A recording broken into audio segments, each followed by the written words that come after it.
નમસ્કાર દર્શક મિત્રો, ધ લોકસત્તા શોમાં આપનું સ્વાગત છે। ભારતીય નૌસેનાની તાકાતમાં એક નવો અધ્યાય ઉમેરાયો છે। સમુદ્રના છીછરા પાણીમાં દુશ્મનોને ધૂળ ચટાડવાની ક્ષમતા ધરાવતું નવું યુદ્ધપોત આંદ્રોત 6 ઓક્ટોબરે વિશાખાપટ્ટનમના નૌસેના ડોકયાર્ડમાં વિધિવત રીતે કમિશન એટલે કે સામેલ કરવામાં આવ્યું છે। Vice admiral Rajesh Pendharkar, flag officer commanding in chief, પૂર્વીય નૌસેના કમાન ENCની અધ્યક્ષતામાં યોજાયેલા કમિશનિંગ સમારોહ સાથે જ ભારતીય નૌસેનાએ આત્મનિર્ભરતા અને સમુદ્રી સુરક્ષાની દિશામાં વધુ એક મહત્વપૂર્ણ પગલું ભર્યું છે। હવે વાત કરીએ આંદ્રોતની, તો આંદ્રોત શું છે?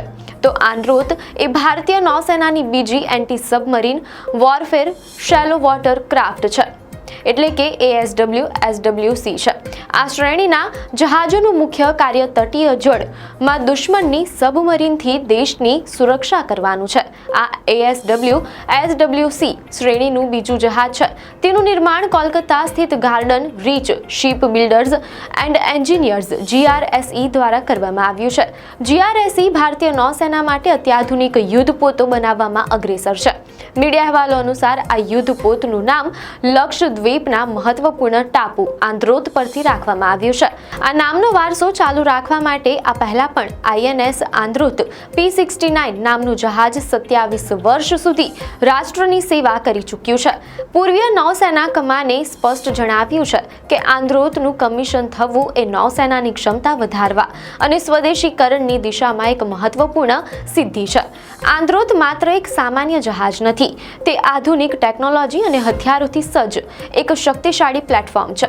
આ યુદ્ધપોતને ખાસ કરીને ભારતની વિશાળ તટીય સુરક્ષાની જરૂરિયાતોને ધ્યાનમાં રાખીને ડિઝાઇન કરવામાં આવ્યું છે। આ જહાજમાં અત્યાધુનિક હથિયારો અને સેન્સર લાગેલા છે।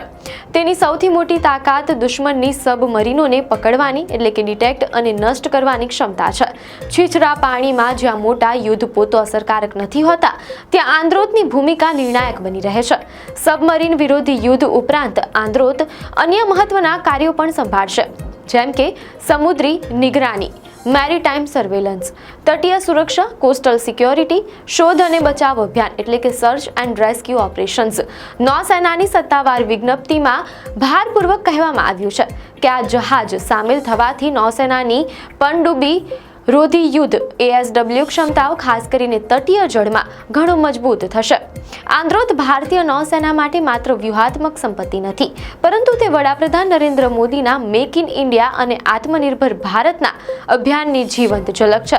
મીડિયા અહેવાલો અનુસાર આ યુદ્ધપોતમાં 80%થી વધુ સ્વદેશી ઉપકરણોનો ઉપયોગ કરવામાં આવ્યો છે। આમાં જહાજની રચના, મશીનરી, હથિયાર પ્રણાલીઓ અને ઇલેક્ટ્રોનિક્સનો સમાવેશ થાય છે। GRSE દ્વારા વિકસાવવામાં આવેલું આ યુદ્ધપોત ભારતની વધતી જતી સમુદ્રી આત્મનિર્ભરતા અને નવી ટેકનોલોજીના વિકાસ પ્રત્યે દેશની પ્રતિબદ્ધતાને સ્પષ્ટપણે દર્શાવે છે।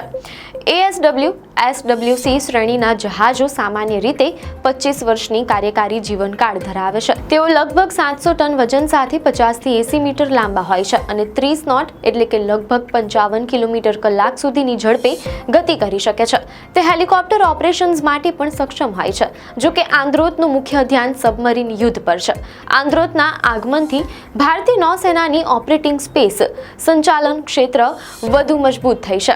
આ યુદ્ધપોત દેશની દરિયાઈ સીમાઓને વધુ સુરક્ષા પ્રદાન કરશે। નૌસેના આંદ્રોતની સાથે સાથે તાજેતરમાં સામેલ થયેલા અન્ય સ્વદેશી જહાજો જેમ કે અરનાલા, આ જ શ્રેણીનું પ્રથમ જહાજ, નિસ્તાર, ઉદયગીરી અને નીલગીરી જેવા ફ્રિગેટ્સના માધ્યમથી પોતાની શક્તિ સતત વધારી રહી છે।